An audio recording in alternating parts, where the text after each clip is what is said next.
ঢাকায় জাতিসংঘ মানবাধিকার কমিশনের অফিস নিয়ে সংশয়ের কথা জানাচ্ছেন বিশ্লেষকরাও। তারা বলছেন এই ধরনের মিশন কতটা কাজে দেবে তা নিয়ে প্রশ্ন রয়েছে। এমনকি অর্থনীতিতে বিনিয়োগ নিয়েও অনাস্থা দেখা দিতে পারে বলে মনে করছেন তারা। বিস্তারিত জানাচ্ছেন মুরসালিন হক জুনায়েদ।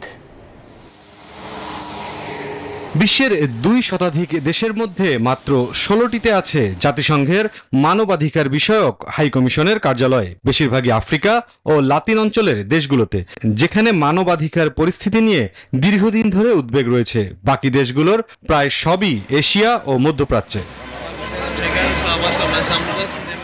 দক্ষিণ এশিয়ার প্রথম রাষ্ট্র হিসেবে বাংলাদেশে কার্যক্রম শুরু করেছে সংস্থাটির মিশন। প্রাথমিকভাবে সমঝোতা সই হয়েছে ৩ বছরের জন্য। এ ধরনের মিশন কতটুকু সহায়ক হতে পারে তা নিয়ে প্রশ্ন রয়েছে জনমনে। প্রশ্ন তুলছেন বিশ্লেষকরাও।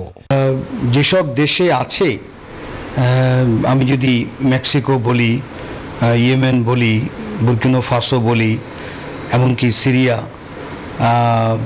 গাজা, কোনো জায়গায় কিন্তু বড় আকারে কোনো পরিবর্তন তারা করতে পারেনি।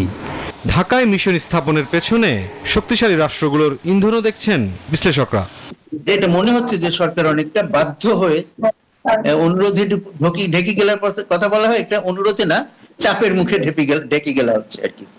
হ্যাঁ, এবং এখানে অনেকেই মনে করছেন যে ঠিক শুধুমাত্র জাতিসংঘের ইচ্ছাতে এটা হচ্ছে যে তা নয়, সম্ভবত এটাতে অন্য কোনো বড় শক্তিধর দেশের পিছন থেকে চাপ আছে, যার জন্য আমরা বাধ্য হচ্ছি এখানে এটা গ্রহণ করতে।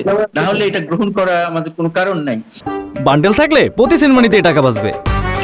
বিকাশ সেনমানি বান্ডেল কিনে জিতুন প্রতি লেনদেনে।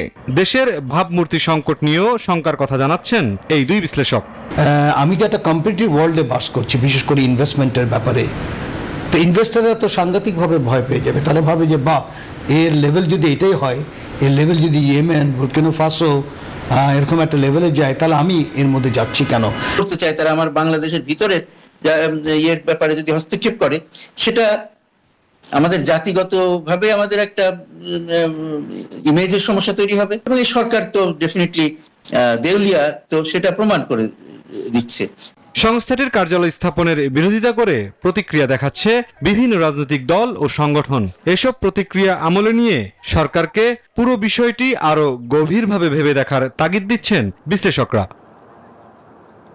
মুরসালিন হক জুনায়েদ, নিউজ 24, ঢাকা।